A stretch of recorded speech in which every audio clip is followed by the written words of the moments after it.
PPT나 썸네일을 만들어 보신 분들이라면 원하는 아이콘을 찾아 이곳저곳 여러 사이트를 찾아다닌 경험이 있으실 거라고 생각합니다. 필수적이진 않지만 아이콘의 사용 유무와 아이콘의 종류에 따라 결과물의 퀄리티가 많이 달라지기 때문에 아이콘을 찾게 되는 경우가 많은데요. 보통 아이콘을 찾기 위한 사이트에 들어가면 회원 가입도 진행해야 하고 로고도 들어가 있기 때문에 바로 적용하기까지 상당한 시간이 필요합니다. 또한 유료 아이콘이 많아 아이콘을 가볍게 무료로 사용하고 싶은 경우 무료 아이콘 중에서 시간을 들여 골라야 합니다. 오늘 소개할 오토 드로우는 아이콘 및 그림을 그릴 때 매우 유용한 AI 사이트인데요. 텍스트로 검색하지 않고 원하는 아이콘의 형태를 간단하게 그리면 AI가 자동으로 아이콘을 그려줍니다. 사이트 내에서 아이콘의 색을 채우는 기능, 텍스트 입력 등의 기능도 제공하고 있어 쉽게 변형도 가능한데요. 이 모든 게 무료로 제공되고 있기 때문에 많은 분들이 그림을 제작하시는데 쉽게 활용하실 수 있을 거라 생각합니다. 오토 드로우 사이트의 첫 화면입니다. 모두를 위한 빠른 그리기라는 문구로 사이트를 간단하게 설명하고 있습니다. 패스트 하우투를 클릭하면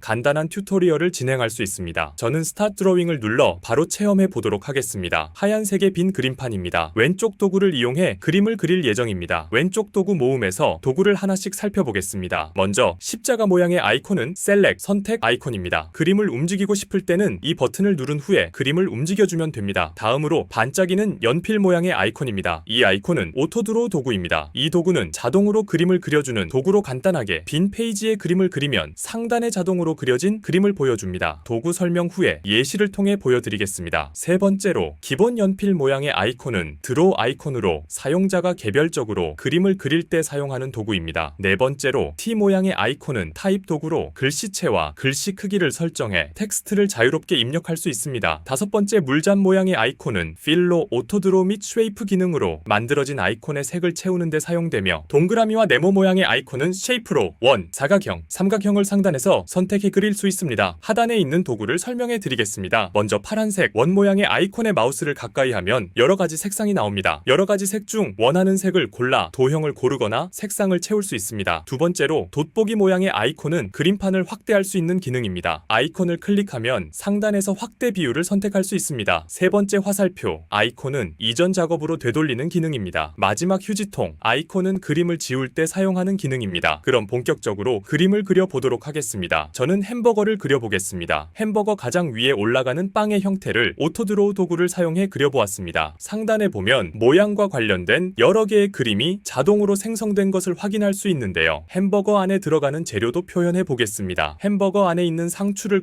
그려주었습니다. 상단에 이미 햄버거 아이콘이 나왔습니다. 그림으로 다 표현하지 않았는데도 원하는 그림이 나왔습니다. 원하는 햄버거 이미지를 선택해 줍니다. 이미지를 완성했다면 오른쪽 셀렉 도구를 사용해 크기와 위치를 조절해 줍니다. 다음으로 콜라도 같은 방식으로 그려주겠습니다. 콜라를 그리고 나서 쉐이프 도구를 사용해 햄버거 위에 직접 깃발 꼬치를 그려주었습니다. 다음으로 필 도구를 사용해 아이콘을 색칠해 보도록 하겠습니다. 필 도구를 선택한 상태에서 색 선택 도구를 사용해 갈색을 선택해 줍니다. 그 후 햄버거의 빵 부분을 클릭하면 자동으로 해당 부분이 색상이 채워집니다. 나머지는 동일한 방식으로 진행하겠습니다. 색칠하기를 완료했습니다. 마지막으로 텍스트를 입력해 보겠습니다. 왼쪽에서 타입 도구를 선택한 후에 코카콜라를 입력해 줍니다. 이후 상단에서 글씨체와 글씨 크기를 설정합니다. 텍스트를 입력한 후 설정을 마쳤다면 셀렉 기능을 활용해 글씨를 회전한 후 이동해 줍니다. 간단하게 햄버거와 콜라 아이콘이 완성되었습니다. 이제 아이콘을 저장해 보겠습니다. 좌측 상단에 가로선 3개 아이콘을 클릭해 줍니다. 먼저 가장 위 스타트 오버는 시작할 때 그림판의 모양을 설정할 수 있는 기능입니다. 가로가 긴 직사각형, 정사각형, 세로가 긴 직사각형, 모양의 그림판 중 선택할 수 있습니다. 다음으로 다운로드를 누르면 그린 그림을 저장할 수 있습니다. 그림은 PNG 형식으로 빠르게 저장됩니다. 세 번째로 쉐어를 누르면 그린 그림을 다른 사람에게 공유할 수 있습니다. 쉐어 버튼을 누르면 위 사진과 같은 화면이 나옵니다. 하단에 트위터 아이콘을 클릭해 트위터에 공유하거나 카피 링크를 눌러 아이콘을 공유할 수 있는 링크를 복사할 수 있습니다. 붙여넣기를 사용해 사이트를 쉽게 공유할 수 있습니다. 다음으로 How to 버튼을 누르면 그림 그리는 도구에 대한 설명을 확인할 수 있습니다. 위 사진과 같은 화면에서 오른쪽 화살표를 누르면서 도구를 하나씩 살펴볼 수 있습니다. 스킵 튜토리얼을 클릭하면 튜토리얼은 넘어갈 수 있습니다. 숏카트 메뉴를 누르면 위 사진처럼 쉽고 빠르게 작업할 수 있도록 도와주는 단축키를 설명해 줍니다. 단축키를 몰라도 그림을 그리는 데에는 문제가 없지만 되돌리기, 복사, 붙여넣기, 확대 등 몇 가지 단축키를 알아두면 조금 더 빨리 작업할 수 있을 것 같습니다. 아티스트 메뉴를 누르면 오토 드로우가 협업하고 있는 예술가 커뮤니티를 확인할 수 있습니다. 오토 드로우는 예술가 커뮤니티와 머신러닝의 협업으로 이루어지고 있다고 합니다. 원하는 아이콘이 없는 없는 경우 Let us know 글씨를 클릭해 제안할 수 있습니다. About 메뉴를 클릭하면 새로운 탭으로 연결되어 위 사진과 같은 화면이 나옵니다. 구글 크리에이티브 랩에서 만들어졌다고 합니다. 지금까지 오토 드로우를 직접 체험해 보았습니다. 회원 가입 없이도 쉽게 사용할 수 있어 매우 편리하다고 느껴졌는데요. 간단하게 그림의 형태를 그리다 보면 그림이 완성되기 전에 AI가 미리 그림을 완성하여 쉽게 아이콘을 만들 수 있었습니다. 무자본 사업, 부업 등을 하시는 분들이라면 무료로 간편하게 사용할 수 있는 AI 사이트라고 생각됩니다. PPT, 썸네일, 엽서 등 다양한 콘텐츠에 활용할 수 있는 그림을 쉽게 제작할 수 있으니 한번 체험해 보시면서 사업에 적용할 수 있는 방법을 떠올려 보시고 적용해 보셨으면 좋겠습니다.